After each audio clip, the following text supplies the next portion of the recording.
안녕하세요.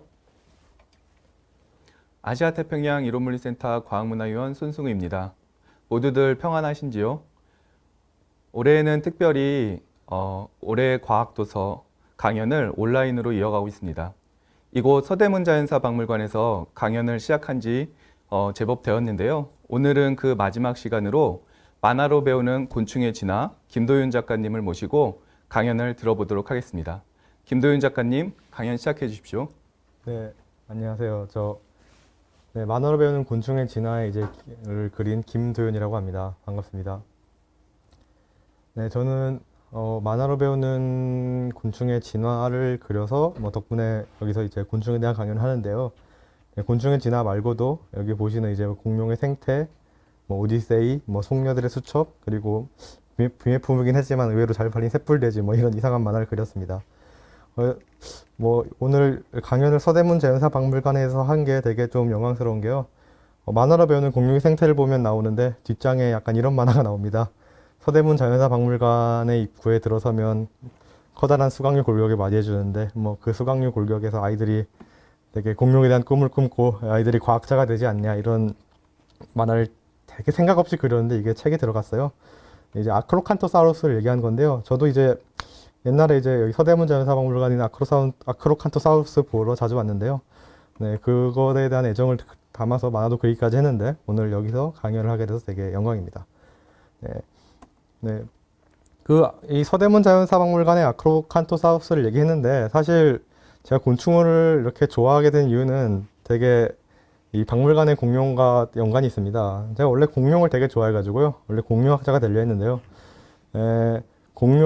이 서대문까지 오려면 제 옛날 살던 집에서 한 1시간 넘게 와야 됐습니다. 그래서 이 아크로칸토사우루스를 보려면 꽤 많은 시간을 와야 됐습니다. 그래서 그게 되게 힘들었고 귀찮았습니다. 그래서 공룡을 좀 주변에서 좀 보고, 나도 직접 좀 캐보고 싶었는데, 열심히 놀이터 흙을 파도 안 나왔고요.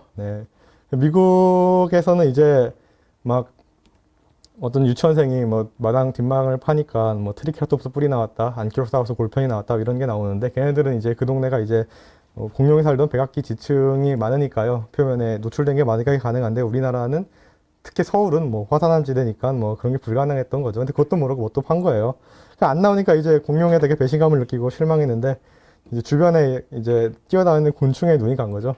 그래서 이제 그러다 보니까 이제 원래는 이제 순수 공룡파였던 제가 이제 오히려 주변에서 쉽게 잘 보이던 곤충에 좀 눈을 돌리게 되었습니다. 어릴 때. 그래서 어릴 때 곤충을 이렇게 잡으러 다닌 게 끝나지 않고 보통 어릴 때 곤충을 많이 잡죠. 푸충망 들고 이렇게 잡으러 다니는데 끝나지 않고 이렇게 늙으면 이렇게 됐고요. 그래서 왜 곤충을 좋아하시나요? 라고 하면 큰 이유가 없습니다. 그때 했던 게 아직 끝나지 않고 이렇게 늙어버리는 거고요. 이렇게 푸충망을 들고 이렇게 돌아다니면서 벌레를 잡습니다. 여러분도 잠자리채가 있으면 곤충을 잡으면 꽤 재밌습니다. 제가 이제 잠자리채로 이제 주로 잡는 거는 이제 메뚜기인데요.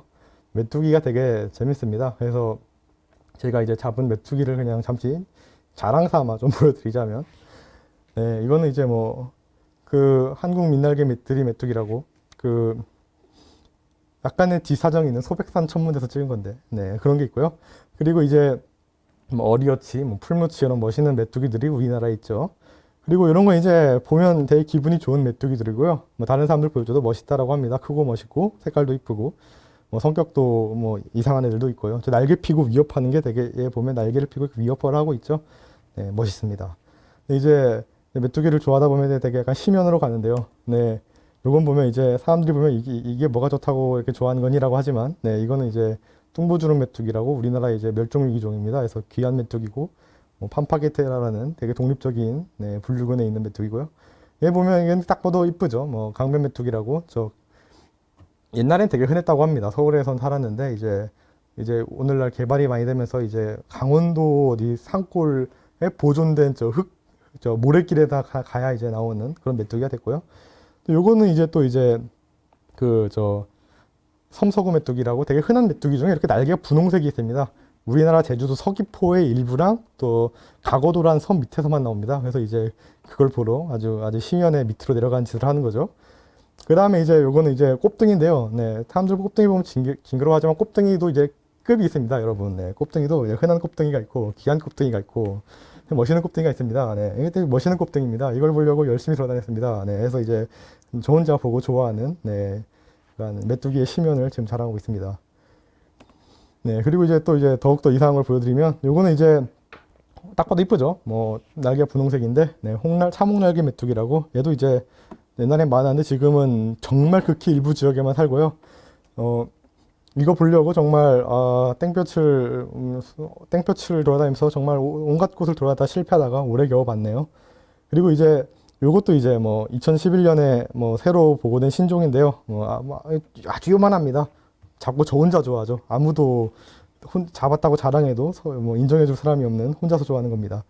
요거는 이제 뭐 그 풀무치인데요. 풀무치를 높은 밀도로 키우면 야생에선 이런 게 안 나오는데 잘 높은 밀도로 키우면 이제 요렇게 상변이라고 하죠. 이렇게 노란색이 되면서 모습이 바뀌는 걸 관찰할 수 있습니다. 이런 것도 이제 메뚜기를 좋아하면 해보게 되고요. 요건 또 이제 버머리어치라고 뭐 우리나라에서 이제 완도에서 배 타고 3시간 가면 있는 어디 조그만 섬에서만 나오는 네, 신종인데요. 되게 이제 네, 메뚜기 보려고 이런 데까지 가고 막 잡는 거죠. 그래서 이제 네, 뭐 이런 메뚜기를 잡으러 다닙니다. 그래서 이제 어디까지 가냐? 이건 또 이제 제주도 밑에 마라도가 있죠. 마라도에만 사는 귀뚜라미가 있습니다. 아주 요만한데요. 또 이제 봤다고 자랑해도 아무도 인정해주지 않아요. 그냥 혼자 좋아서 갑니다. 네. 그러면 이제 땡볕에 이제 쫙 내리쬐는데 이제 메뚜기 이제 울음소리를 찾아다니는 거죠. 그래서 울음소리가 차는 데를 가가지고 이제 잎사귀를 까면 이런 이제 귀여운 귀뚜라미가 있고요. 울음소리도 이렇게 한번 녹음해가지고 네, 따오는 거죠. 이렇게 되면요 좀 고생을 하게 됩니다. 이 되게 땡볕이었는데요. 마라도 가면 이렇게 나무가 없습니다. 그래서 이 땡볕이 어떻게 되냐면요 다 타게 됩니다. 그래서 이 하얀 그 이불 위에 이렇게 시뻘겋게 이렇게 타고 있으니까 친구가 소시지 같다고 아주 찍어준 거고요. 그리고 이제 이거는 이제 해발 꽤 높은 산에 이제 등화 장비 한 15kg 되는 발전기 들고 이렇게 산 위에서 불을 켜려고 이렇게 등산하다가 너무 힘들어가지고 지쳐 쓰러진 모습입니다. 그걸 이제 정말 잠들었는데 그걸 이제 친구가 너무 비극적이라고 이제 찍어준 모습인데요. 네, 이런 고생을 합니다. 그리고 또 이제 벌레 잡으러 돌아다니면 날씨가 되게 중요한데요. 내일 전국 맑다고 했는데 네, 막상 올라가면 비가 오죠. 근데 이제 막 그렇다고 이제 메뚜기들이 비 온다고 안 날아다니는 애들은 아니죠. 그냥 다리 달려 있고 발로 이제 풀을 푹 차면 이제 날아다닙니다. 그렇기 때문에 이제 메뚜기를 가서 만나는 거죠. 뭐 해발 1,500m 이상에만 나오는 메뚜기인데요. 보고 혼자서 좋아합니다. 네, 그러면 이제 비 다 맞고 내려오면 이렇게 날씨가 개어 있죠. 이렇게 배신감을 느낍니다. 그리고 또 이제 메뚜기들이 이제 날씨만 한 게 아니고요. 이제 메뚜기들이 저를 위협하는데요. 여치배짱이라고 이제 그 우리나라에서 제일 큰 여치 중에 하나인데 턱이 오렇습니다. 네, 무시무시하죠. 그래서 이제 잡으면 항상 물립니다. 물리면 이렇게 피가 나고요. 네, 살이 째져가지고 되게 아픕니다. 그리고 채집하다가 섬에 들어가면 비가 올 때 배가 안 뜹니다. 배가 안 뜨면 문제는 식량이 없어져요. 그러면 이제 잡은 벌레들을 먹게 되는데요, 가끔. 그러면 이제 먹는 걸 이제 이렇게 한번 뭐가 맛있다 이렇게 한번 평가를 해봤는데 이렇게 인터넷에 이렇게 막 이렇게 올라가기도 합니다. 그리고 사실 그래서 오늘도 원래 요번 주에도 이제 백령도를 가려 했었는데 네, 못 가게 됐거든요. 근데 이제 만약에 정말 갔다면 비 때문에 강연을 못 할 뻔했네요. 네. 그래서 잡은 벌레를 어떻게 하냐? 뭐 이렇게 박제를 하죠. 뭐 곤충을 좋아하시는군요. 그러면 벌레를 정말 많이 죽였겠네요. 라는 얘기를 많이 듣는데 네, 사실입니다. 벌레를 정말 많이 죽였네요. 그래서 이제 메뚜기 이렇게 박제를 하고 네, 이렇게 넣죠. 그래서 이제 우리나라 군대에서 나는 한국의 메뚜기의 100종을 알고 있다라고 물어본다고 하는데 우리나라의 메뚜기가 북한종 다 합한 180종이 넘습니다. 남한에서 130종인데 한 120종 맞네요.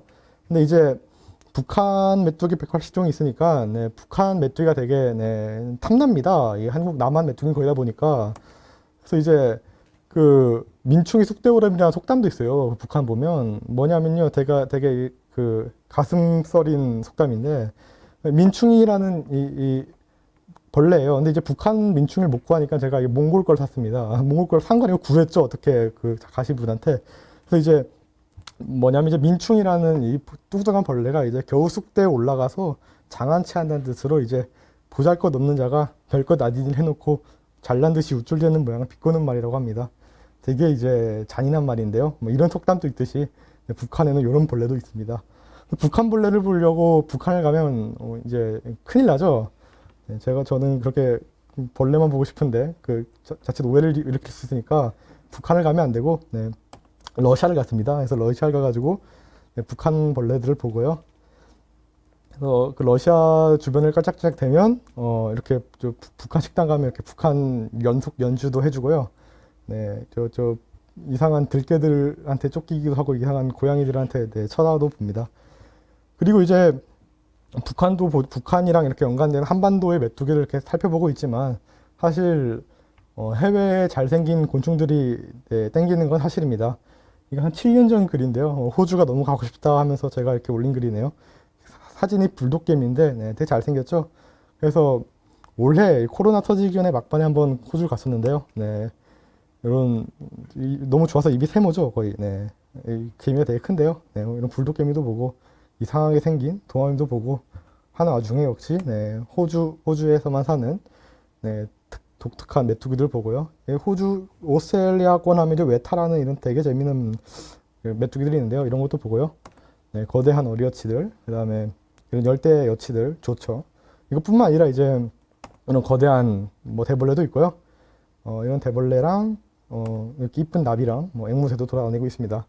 근데 이제 호주는 또 위험한 게 이렇게 이쁜 것만 돌아다니는 게 아니라 이렇게 위험한 화식조들이 있다고.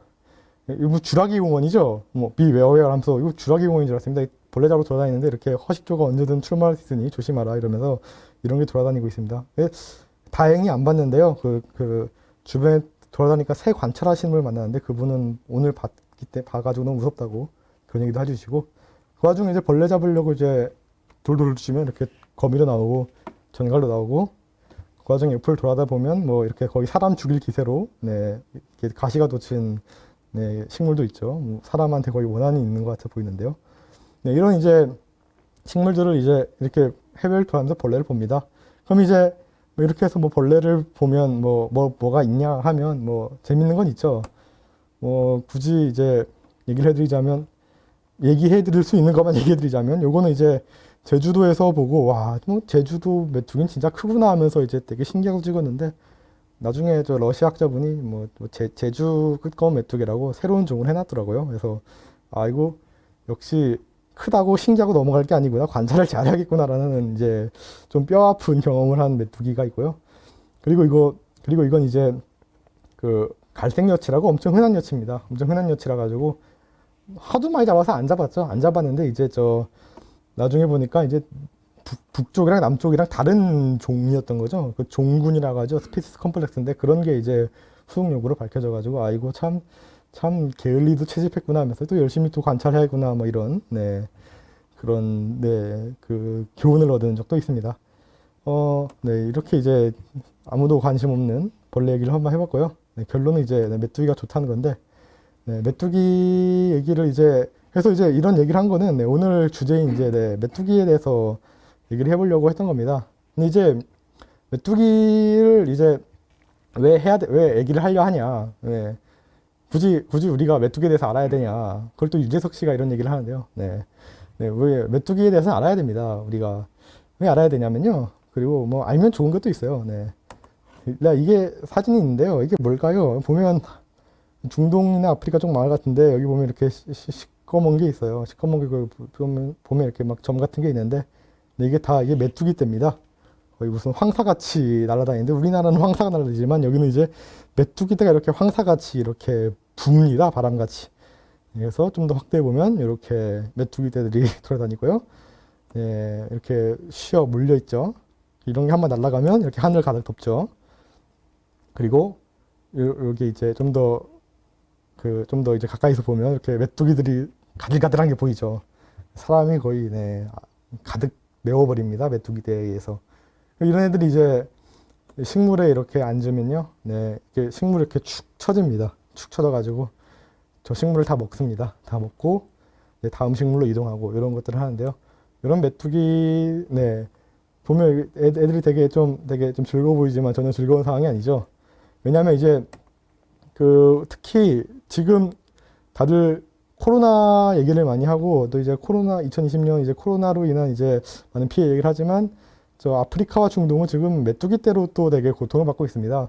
메뚜기 떼는 주기적으로 일어나는데요. 주기적으로 이런 발생하고 이제 주기적으로 방제를 하는데 가끔 이제 한 20년 주기로 대발생을 합니다. 근데 이제 올해가 하필 그 해입니다. 심지어 이제 이 코로나랑 겹쳐가지고 그한 70년 만에 한 거의 경제 위기라는데요.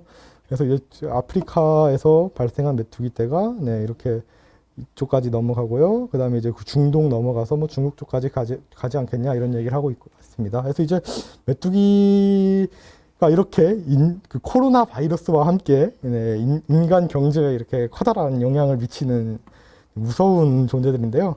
그렇기 때문에 이제 메뚜기를 좀 알아야 이런 것들을 대처하고 이렇게 네, 인류 구원에, 인류 발전에 좀 도움이 되지 않냐 이런 얘기를 해볼 수 있는데요.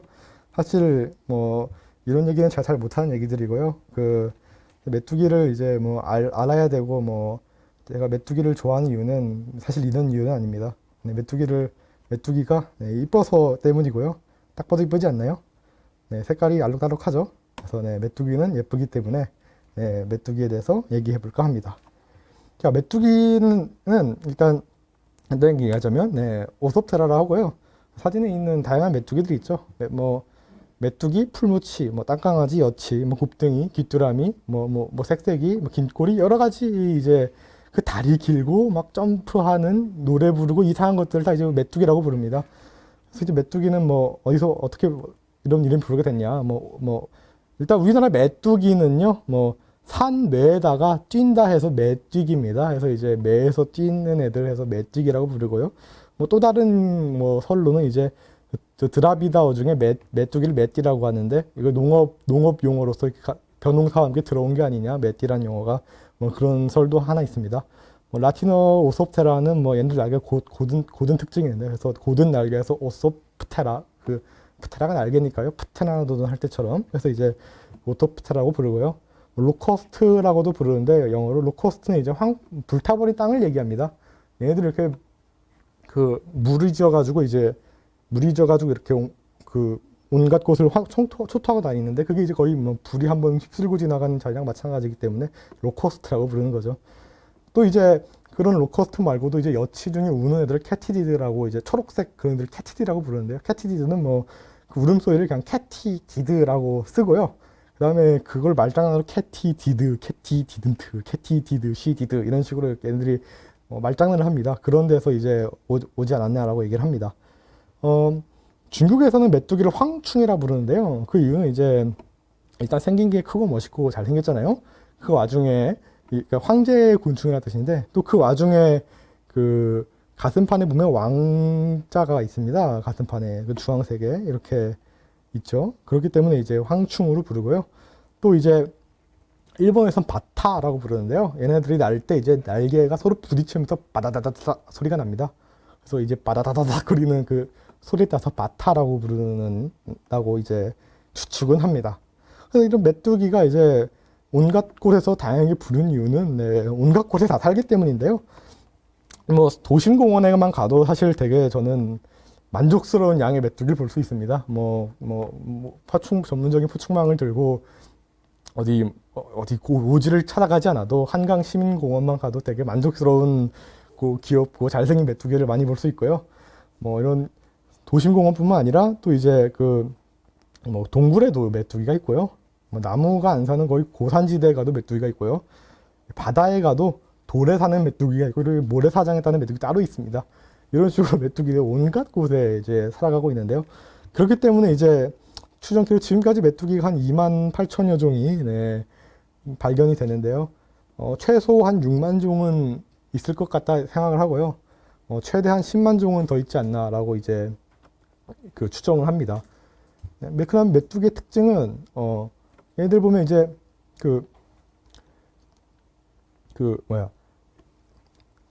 완전 변태를 합니다. 이제 곤충은 이제 완전 변태, 불완전 변태라는 걸 이제 항상 나눠서 얘기를 하죠. 그래서 이제 완전 변태는 뭐냐? 그럼 번데기가 없다. 완전 변태는 뭐냐? 번데기가 있다. 불완전 변태는 번데기가 없다 하면 항상 드는 게 메뚜기입니다. 메뚜기는 이제 번데기 없이 약충이 이렇게 탈피를 하다가 바로 날개가 돋죠. 대신에 완전 변태 곤충들은 이렇게 번데기 단계에 있는 다음에 날개가 돋죠. 그래서 이제 메뚜기들은 이 전체 이제 날개 달린 신실 중에서 이제 저 폴리네오프테라라는 계열에 속하는데요. 네, 그 중에서 메뚜기 위치는 한 요렇게 됩니다. 그래서 그러면 이제 메뚜기의 위치는 전체 중에서 메뚜기 안에서 나누자면 메뚜기는 요런 구성원으로 구성되어 있고요. 이렇게 이쁘게 분류가 될 수 있죠. 그런데 이제 이 커다란 그룹은 이제 크게 여치와 메뚜기, 여치 암흑 엔시페라와 메뚜기 암흑 칼리페라로 되게 크게 나눕니다. 그래서 이 내부 구성원들이 어떤 구성원으로 돼 있나 한번 아무도 궁금하지 않겠지만 천천히 얘기해 보자면요. 네, 메뚜기는 아크로디에라고 이제 제일 흔한 메뚜기들이 다 여기 들어가 있습니다. 거의 이제 백아기 때 등장한 애들인데, 신생대 때 거의 등장한 애들인데, 이제 우리가 아는 메뚜기, 방앗개비, 밑들이 메뚜기, 삽살이, 온갖 메뚜기 다 여기에 들어가 있고요. 그 다음에 이제 요 분류군들은 이제 섬서구 메뚜기라고 하는 애들인데요. 왜 섬서구 메뚜기라 부르냐의 이유는 정말 모릅니다. 여러 가지 이유가 설이 있지만 추수 끝나고 이렇게 농기구를 이렇게 세모로 세우는 걸 섬서구라고 부르는데 그 세모난 걸 쌓았다 이런 얘기가 있는데요. 아무도 모릅니다. 그래서 이제 이 섬서구 메뚜기가 이제 제일 소실히 이렇게 풀밭을 좀만 가보면 볼 수 있는 제일 흔한 메뚜기인데요. 말했듯이 그 중에서도 이제 여기 제주도랑 어디 가거도 이런 데만 사는 이렇게 분홍날색의 메뚜기가 섬서구 메뚜기가 있습니다. 그 다음에 이제 이런 메뚜기가 있는데요. 이건 한국에 안 살고요. 이런 데만 사는 이상한 메뚜기가 있고요. 나무위처럼 생겼죠. 귀엽죠. 그 다음에 이제 요런 메뚜기가 있는데요. 뚱뚱하고 멋있는데요. 이제 아프리카에만 사는 메뚜기입니다. 얘의 특징은 이제 복부에 고막이 있습니다. 복부 마디마다 고막이 있는데 그런 특징이 있고 한번 좀 보고 싶은데 언제쯤 볼 수 있을까 한번 기대하고 있습니다. 그 다음에 이제 요런 또 이상한 메뚜기가 있는데 더듬이가 길고요. 얘는 아주 특정된 지역에만 살죠. 그런 메뚜기가 있고 전 세계적으로 하는 메뚜기인데 얘는 참 한국을 편애하지 한국에만 안 삽니다. 그래서 한국에서 한국 사느라 못 보는 메뚜기가 있고요. 그 다음에 얘는 이제 되게 신기하게 생긴 메뚜기인데 대벌레 같이 생겼죠. 기다랍니다. 그래서 남미에 사시는 분들이 이거 대벌레 아니야 하고 올리면 이제 막 메뚜기인 경우가 있는데요. 이런 애들입니다. 남미에 있는데요. 제 친구가 남미 갔다가 보길래 되게 부러워 죽는 줄 알았습니다. 그 다음에 이제 모메뚜기라는 애들이 있는데요. 이건 되게 이제 흔히 볼 수 있는 메뚜기입니다. 산에 가면 되게 조그만 메뚜기들이 돌아다니는데요. 이게 모메뚜기라고 하는 애들인데요. 이렇게 이제 다양한 변이들과 조그만 몸에 되게 다양한 변이들이 있습니다. 근데 이건 이제 우리나라나 사는 이런 흔한 타입들이고요. 외국 가면 이상한 게 되게 많습니다. 그래서 이런 게 있고요. 막 뿔이 달렸죠. 뿔이 달렸고 막 가슴에 뿔이 있고 이런 것도 있습니다. 그리고 어떤 애들 보면 얼굴이 이래서 눈이 이렇게 있어요. 이상하죠. 왜 그렇게 생겼나 모르겠습니다. 이렇게 뿔이 달린 이유는 얘네들 열대우림에 사는데 이제 물고기들 잡아먹을 때 물고기 한입거리 되지 않게 방어용이다라고 이제 설명을 하던데요. 모르는 일이죠. 그래서 이런 이상한 모메뚜기들이 이런 분류가 있고요. 그 다음에 이제 메뚜기 중에 되게 원시적인 좁쌀 메뚜기라는 데 있습니다. 이렇게 생긴 애들이 있는데요. 우리나라에 다 이렇게 생겼고요. 근데 좀 유럽 쪽 가면 이렇게 멋있는 애들이 있습니다. 잘생긴 애들이 있고, 그다음에 더욱더 심연에 호주에 가면 모메뚜기 중에 이렇게 땅 속에 들어가가지고 이렇게 절대 메뚜기같이 생기지 않는 이상한 애들이 사는데요. 이 좁쌀 메뚜기에 속한 애들입니다. 이상하게 생겼죠. 자, 메뚜기는 전체 이렇고요. 여치에 가면 여치는 이제 테티고니데아 이제 여치상과에 이제 우리가 아는 대부분의 여치가 속합니다. 여치, 배짱이, 매부리, 긴꼬리, 긴꼬리래요. 색색이 온갖 이제 여치들이 들어가는데 얘네들이 이제 긴 날개, 큰 날개랑 산란관이랑 어떤 애들은 나뭇잎 같은 이파리를 갖고 있죠. 그리고 울고 어떤 애들은 되게 열대 애들은 이렇게 이끼같이 의태하고 이렇습니다. 그래서 되게 성공한 분류군이고요. 다양하게 전 세계에 많습니다. 그리고 이제 여치 중에 이제 스테노펠마토디아라고 이제 어리여치라 상과라고 부르는 애가 있는데요. 되게 잘생겼죠. 저만 좋아하는데 이렇게 턱이 크고 이상하게 되게 징그럽고 이렇게 앞다리 크고 이렇게 생긴 애들이 있습니다. 그래서 이제 뉴질랜드나 이제 호주에 사는 웨타 애들이 속하고요. 뭐 북미산 예루살렘 크리켓, 아니면 뭐 우리나라에도 이런 우리나라 건 아니지만 어리어치 이런 애들이 다 이런 곳에 속합니다. 또 이런 애들 중에는 이제 뉴질랜드에 있는 킹 크리켓, 얘네들이 이제 세계에서 가장 무거운 곤충 중에 하나로 이제 아프리카의 골리앗 고무줄이랑 항상 비교되는 애들 중 하나입니다. 그다음에 이제 여치 중에 얘네 말고 또 하글로이데라고 뭐 이런 애들이 있는데요. 얘네는 이제 화석으로 되게 많습니다. 화석으로 되게 많고 뭐 이렇게 몸 전체 이렇게 생겼는데 오늘날엔 이렇게 생긴 애들이 있습니다. 그래가지고 이제 뭐 티베트나 뭐 캐나다 일부 고원지대만 서식하고 있는데요. 얘네들이 이제 뭐 그 되게 원시적인 애들이고 또 이제 뭐 짝짓기 할 때 암컷이 그 짝짓기 하면 이제 수컷의 날개를 파먹습니다. 파먹어가지고 다시 짝짓기를 안 하게, 그러니까 다시 이렇게 원래 수컷이 울음소리를 내면서 이제 암컷을 이렇게 유혹하는데 뭐 그러지 약간 못하는 용도 같이 이렇게 날개를 파먹어가지고 짝짓기를 하면 울음소리를 못 내게 하면서과 동시에 날개를 먹어가지고 영양분을 보충하는 이상한 생태를 갖고 있고요. 또 이제 화석으로는 되게 번성했는데 하여튼 오늘날에는 그 일부 지역의 추운 곳에 적응하고 있는 되게 이상한 메뚜기들입니다.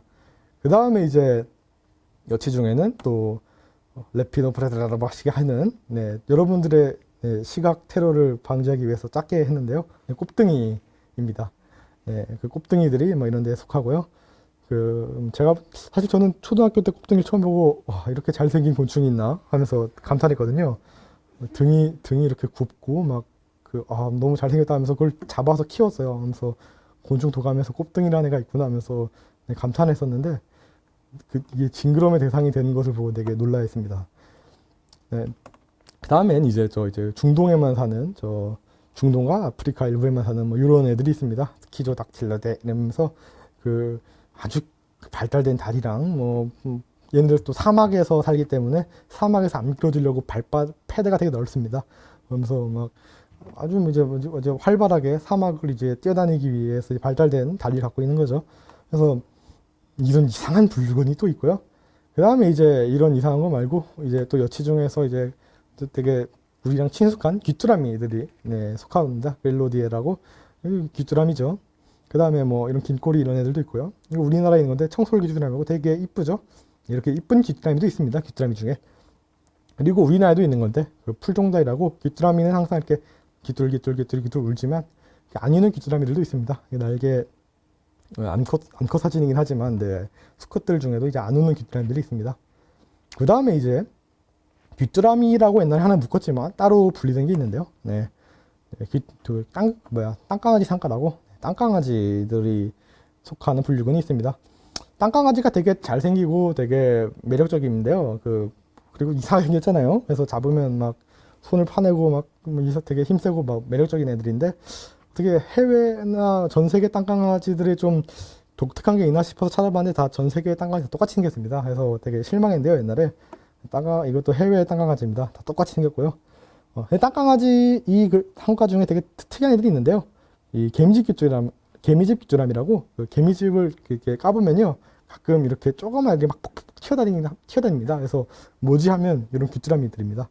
그래서 얘네들이 개미집 안에서 공생을 합니다. 그래서 개미들이 먹고 남은 찌꺼기도 먹고요. 개미들한테 밥도 얻어먹고 특히 개미집 안에 잘 들어가 살고요.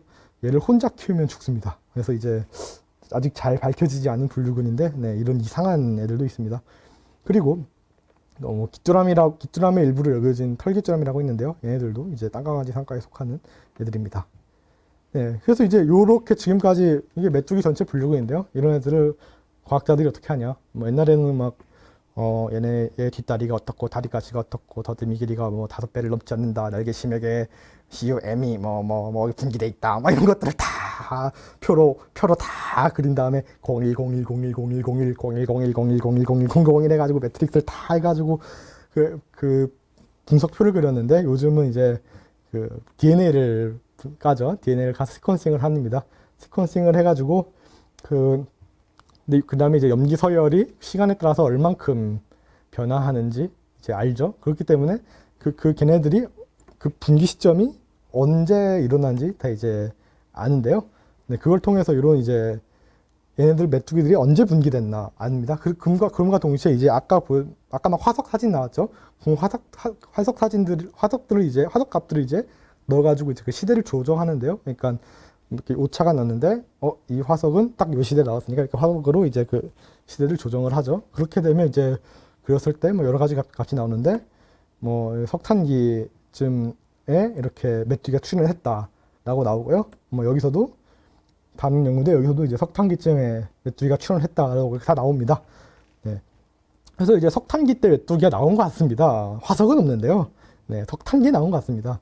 그래서 이제 석탄기는 어떤 시기였냐면요. 이렇게 식물들이 이렇게 되게 커지는 시기입니다. 이름부터 칼보니퍼리어스. 그 석탄이 되게 많아 석탄기라고 부르는 시기죠. 그래서 이제 식물들이 이렇게 커지면서 푹 쓰러지면서 이제 석탄이 가득 쌓이는데 이 식물들이 이렇게 막 커지고 그러니까 그 식물 위에 먹을 것도 되게 많고 그리고 막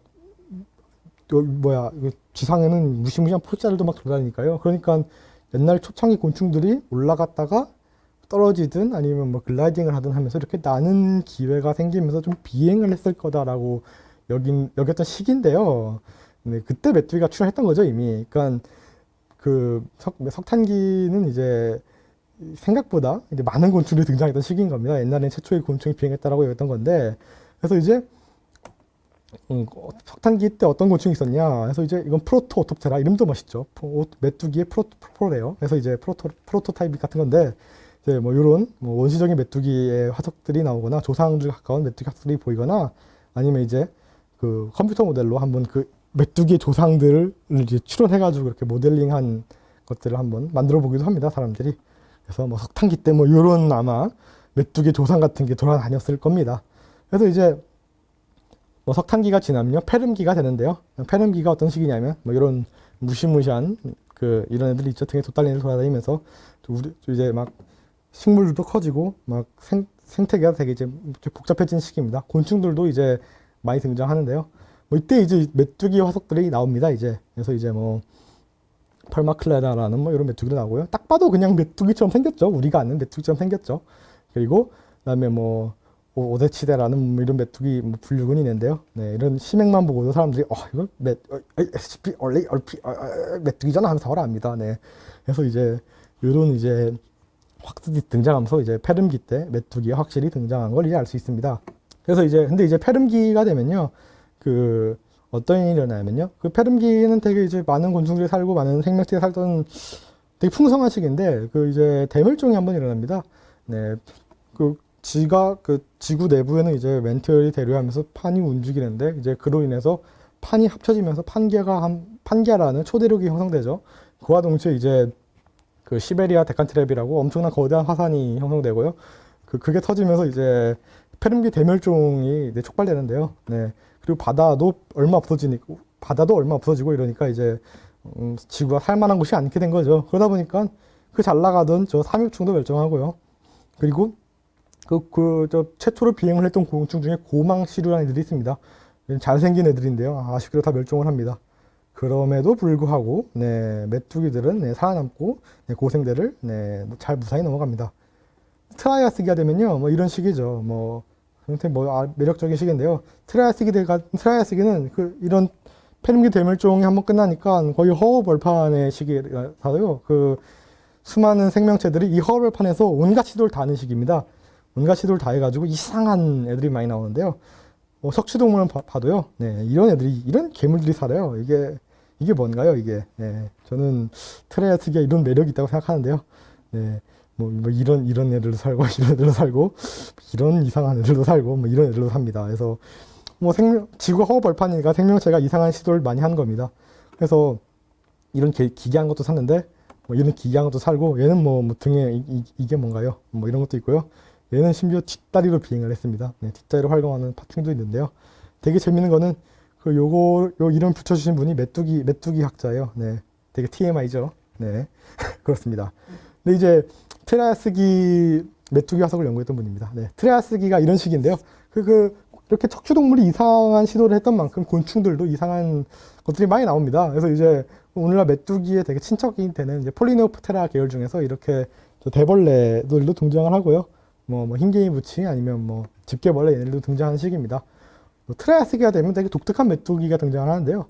예, 셀럽스트라라고 부르는 메뚜기가 있습니다. 옛날에는 메뚜기 안에 그냥 독립적인 어떤 곤충이라 생각을 했는데 지금 아예 메뚜기로 여겨지는 애들이 있어요. 얘네들 보면 이렇게 얘네 크기가 한 40cm 됩니다. 엄청 크고요. 그 날개 보면 요런 이상이 있는데요. 여기 아마 울음판이었을 겁니다. 그래서 이제 울음판에다가 뭐 거대한 포식기구도 갖고 있었던 것 같고 해가지고 이제 커다란 몸에 막 깨끗깨끗 하면서 울었던 것 같습니다. 그래서 이제 트라이아스기 때부터 확실히 메뚜기 같은 애들이 뭐 이렇게 소리를 내지 않았나 라면서 이제 추측을 해보고 있습니다. 물론 언제부터 울었는지 모르지만요. 자, 트라이아스기 때는 뭐 이런 메뚜기 등장도 있지만 주목해볼 만한 건 이런 공룡의 등장인데요. 네, 트라이아스기 말에 이제 그 수많은 그 생물도 있었지만 공룡이 등장을 하는데요. 사실 이때 공룡은 별 게 없습니다. 되게 이제 조그맣고 별 볼 일 없고 그때는 되게 커다란 다른 지배 파충류들과 단공류들이 많았습니다. 근데 이제 한 두 번의 대멸종을 거치면서 이제 공룡들이 오히려 또 걔네들도 이제 빈자리를 메우면서 번성을 하는데요. 그 결과는 이제 쥐라기가 돼서 독특하게 나오는데요. 쥐라기가 되면 이제 공룡들이 커지죠. 커지면서 이제 그 초식 공룡 식물들이 되게 질겨져 가지고 공룡들이 이걸 소화하기 위해서 장을 커지는 전략을 선택하고 그러다 보니까 이제 초식 공룡이 엄청 커지고요. 그러다 보니까 그 초식 공룡을 먹는 육식공룡도 커지다 보니까 공룡들이 엄청 커지는 쥐라기가 되는데요. 이 쥐라기 때는 그 공룡들은 거대화도 특징이지만 공룡에게서 일어나는 제일 중요한 이제 저 사건은 그 새의 등장인데요.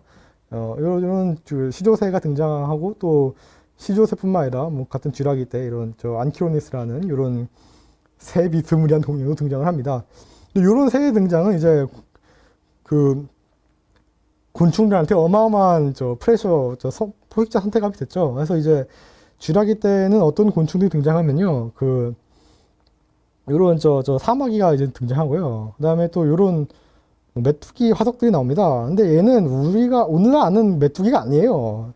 로코톱시드라고 완전 다른 메뚜기들인데 그냥 완전 독립적인 애들입니다. 그래서 메뚜기처럼 생겼지만 우리가 아는 메뚜기는 아니다. 그래서 이상한 애들이 많이 살았습니다. 그래서 근데 이제 쥐라기가 되면 어떤 화석들이 발견되면요, 요런 아까 말한 하글로이데라는 메뚜기 중에 요런 날개 화석이 발견되는데 날개 화석에서 요런 이제 울음판에 남는 울음 마찰 돌기가 발견됩니다. 마찰 돌기들이 이렇게 되게 잘 보존이 되는 게 이렇게 발견되는 적이 있어요. 그래가지고 어떤 짓을 했냐, 이 메뚜기 학자들이. 네.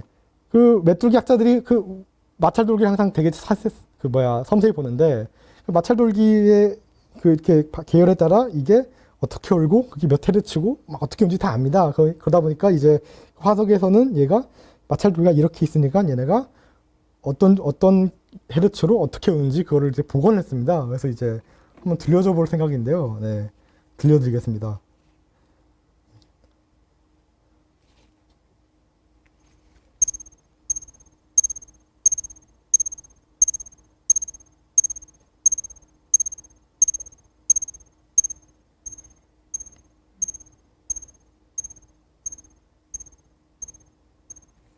네. 이런데요. 신기하지 않나요? 네. 중생대의 목소리를, 중생대의 울음소리를 복원한 건데요. 그래서 이제 6.4kHz라는 소리로 울었을 것이다 라고 이렇게 복원을 했습니다. 그래서 아마 이제 당시의 새들은 오늘날 새들이 다 주행성인데요. 부엉이랑 올빼미가 되게 예외적인 케이스로 걔는 눈을 엄청 발달시킨 거고 대부분의 새가 주행성입니다. 그래서 시조새들도 아마 주행성이었던 것 같고 그래서 이렇게 새로 등장한 포식자들을 피하기 위해 가지고 얘는 아마 야행성 밤에 오늘날 여치들이 그랬듯이 울지 않았을까라고 이제 추정을 하는 아주 멋있는 연구가 진행적이 있습니다. 자, 쥐라기가 이렇게 지나가면요. 쥐라기 때부터 이제 시끄러운 소리들이 있었다면 백악기 때는 이제 완전 또 새로운 그림이 펼쳐지는데요. 이런 꽃 같은 것도 보이고 들을수록 우리가 아는 좀 생새 같은 모습이 나오는데요. 백악기 때 이제 곤충에서는 이제 꽃이 등장이 제일 큰 사건이죠. 이건 이제 가장 원시적인 꽃을 이제 복원하는 건데요. 백악기 때는 이제 원래는 이제 그동안 식물들이 바람에 의해서 수분이 되거나 물 여러 가지 방법이 있었지만 백악기 때는 속지식물이 이제 곤충과 이제 수분을 매개했죠. 그럼과 동시에 그때 처음으로 수분을 매개했던 파리, 이거 우리나라에서 나온 건데요. 보면 파리인데 보면 여기 주둥이가 깁니다.